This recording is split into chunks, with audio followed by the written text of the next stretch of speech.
Well, guys, thank you for all of that. And let's go ahead and move on to the final topic of the show.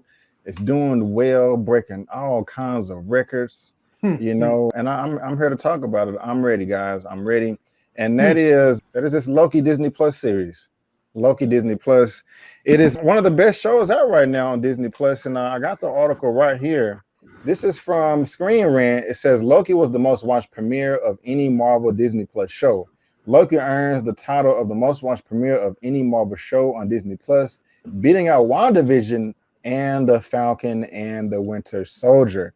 And so, we do. I do my recaps on Wednesday.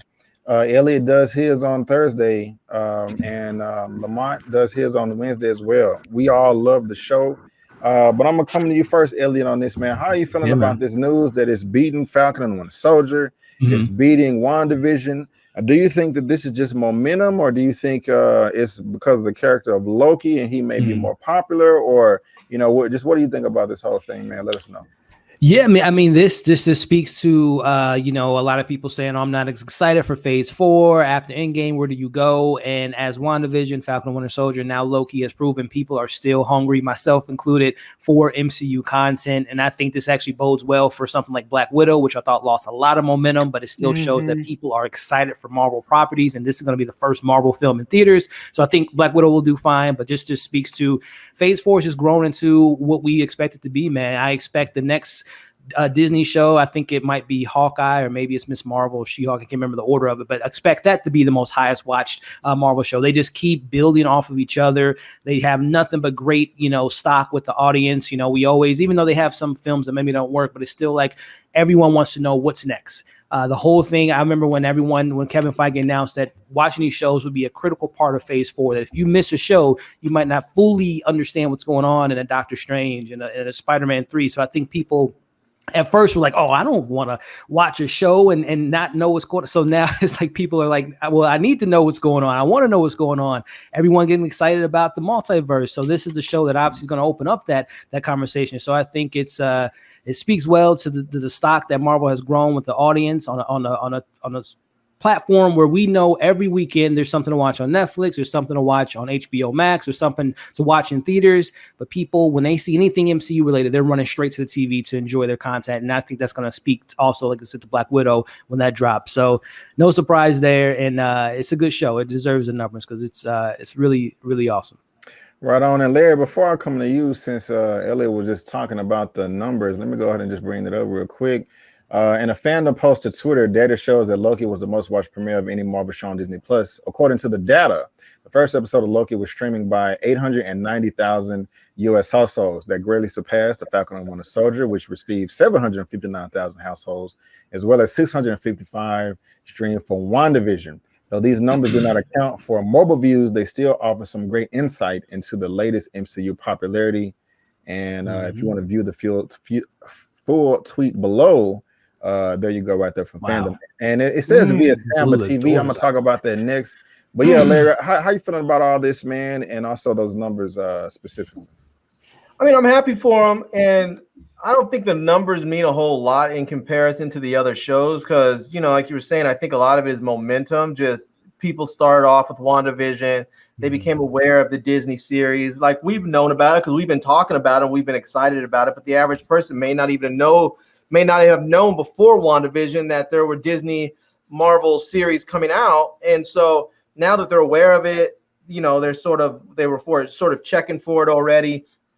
But, we saw WandaVision did well, and then Falcon Winter Soldier did better, and now Loki's doing even better. I think really where we're going to see the numbers that matter if we're going to compare how the series are really doing in comparison to each other is when we have a second season of these shows. And then we can see who's really checking for what, And I agree. So, but other than that, man, I mean, it's a fun thing to watch, and it's fun to be able to see these characters weekly without actually, it's fun to see these characters weekly and actually have the same stars in the shows that are in the movies.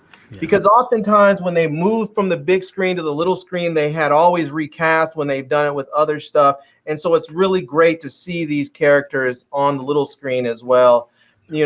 I think also another big point is that they mentioned it in the article was that they moved the show from Friday to Wednesday. Mm-hmm. And I think as we are starting to come out of the pandemic, even though, don't get me wrong, people, pandemic is still fully alive. Variants are out there. People are still getting sick and dying. So continue to mask up, even if you're vaccinated around other people, because there's a lot of people that aren't. Anyways,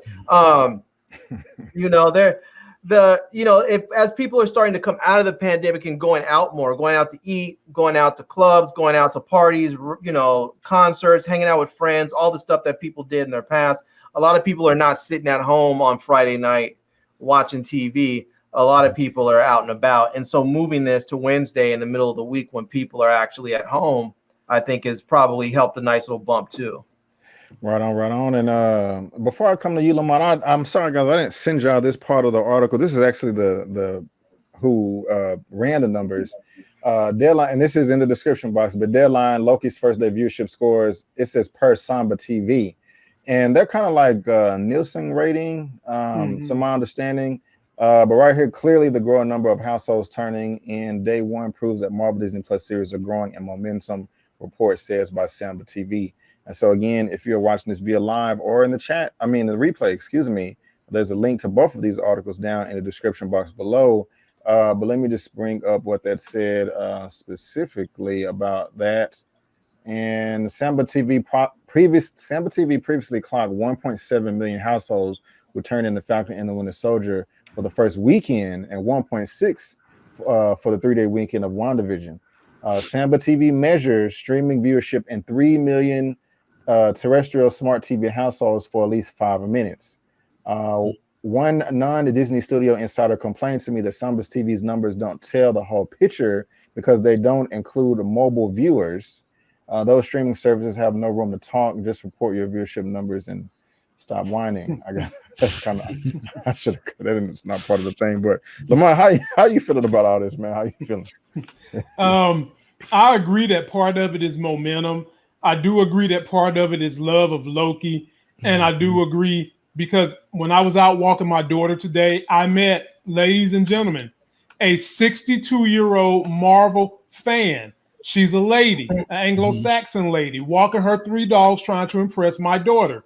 She said to me specifically, she didn't have Disney Plus until last Tuesday when she heard Loki was coming out. What? Okay. And I said, well, so you missed WandaVision and you missed Falcon Winter Soldier? She's like, yes, I didn't care about them. I love Tom Hiddleston and I love Loki and the Thor mythology. That's what she loves. And so I do believe it's a combination of all those moving parts coming together. And Tom Hiddleston, let's just keep it real. He plays a damn good villain. Even though he was casted to be Captain America and didn't get it, he plays the hell out of Loki.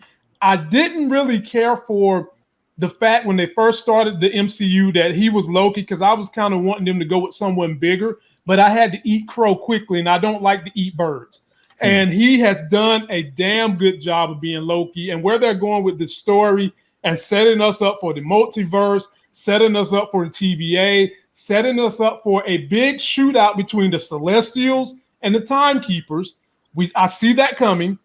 I'm loving it all. And it is just a great catapulting place for people who are maybe casual fans, as well as us comic book nerds who know the lore and the mythology. You're bringing this all together in one great story to the point where the damn Infinity Stones mean nothing in the TVA. Damn. Right. Right on.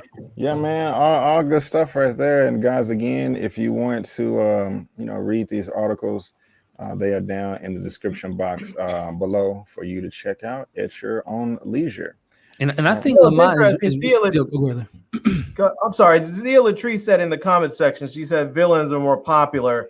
And, I think that in some of these instances, villains are more popular because they are more interesting in a lot of ways because they're multidimensional. You have some of the superheroes that in a lot of ways are just sort of one-dimensional. It's like, here's a good person who does good things And then that's kind of it. They're the good guy. Well, the bad guy is like, why is this person so bad? Why are they the bad guy? How did they get this way? Do they want to be the bad guy?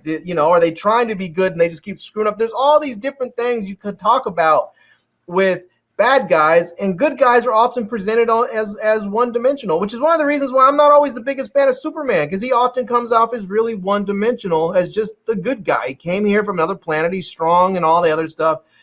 And I would like to see more of them explore some of these the other, and that's one thing I think Marvel does even with the good guys, is they explore some of the flaws of their good guys. B. Avery, you know where he going with this, B. Avery. You know where he going. Everything he talks about dealing with any comic, I don't care if it's The Boys, I don't care if it's DC, it all comes back to one character, and that's Killmonger. Well, I wasn't even thinking about him right then, because we were talking about villains, and Killmonger is so clearly a good guy.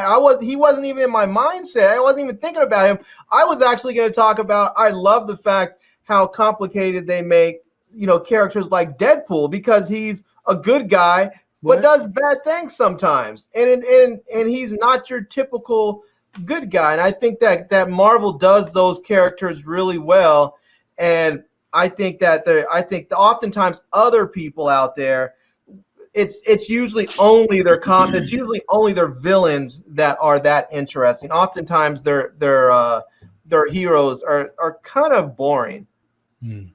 Right on. Okay. All right. Any other thoughts on this Loki stuff and villains and?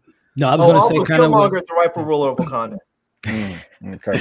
No, I was going to say kind of playing on what Larry was saying. I think it does play, and Lamont mentioned earlier that like Tom Hiddleston as Loki is like probably one of the most popular characters, like as far as like popularity goes, and people love Tom Hiddleston. They love Loki. Him. So I think that played a lot into the numbers, as well as it's really important to also keep in mind, as they said in the first episode, how important Loki is to the MCU. I mean, he was the one that he brought the Avengers together, right? So it only makes sense that Loki in Phase 4 would open up this new realm of possibilities for the MCU, TVA, Kang the Conqueror, Timekeeper. So it only makes sense that it comes back to this character that got our Avengers together, and now he might be the reason why we get another Avengers coming together for this big threat that's coming from the TVA. So I think it plays hand in hand into Phase 4 and Loki being the catalyst for that. So he's a big character in the MCU, and we'll see how things play out for the God of Mischief in the show. Right on.